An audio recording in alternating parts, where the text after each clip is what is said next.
Semalam saya dimaklumkan berita RTM menyiarkan video saya dan mengatakan saya ni fitnah dan membuat ucapan berbaur kebencian berkaitan dengan isu Sapura Energy. Pelik sungguh sekarang ni. Tak perlu lagi mahkamah, tapi hanya sekadar menggunakan agensi berita untuk menjatuhkan hukum kepada seseorang.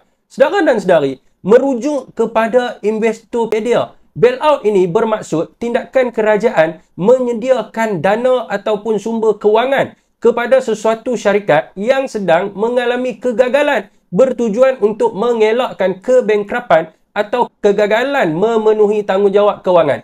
Dan yang pertama, mengikut kepada laporan tahunan kewangan Sapura Energy, mereka rugi 8,900 juta pada tahun 2022, 3,200 juta pada 2023 dan 509 juta pada 2024. Yang keduanya, Bursa Malaysia menyenaraikan Sapura Energy di bawah kategori perenggan 2.1/EPN 17 kerana mengalami defisit equity di mana kerugian terkumpul adalah 17.53 bilion ringgit dan modal saham hanya 11.85 bilion ringgit serta pinjaman sebanyak 10.73 bilion ringgit dan cash hanya berbaki 1.79 bilion ringgit. Yang ketiganya, Mahkamah Tinggi Kuala Lumpur mengeluarkan perintah bersidang dan sekatan kepada Sapura Energy untuk penstrukturan semula hutang bagi menangani bayaran tertunggak kepada pemiutang perdagangan berjumlah kira-kira 1.5 bilion ringgit. Dan yang keempatnya, Kerajaan Madani melalui Malaysia Development Holding Sdn Bhd telah melanggan sejumlah 1,001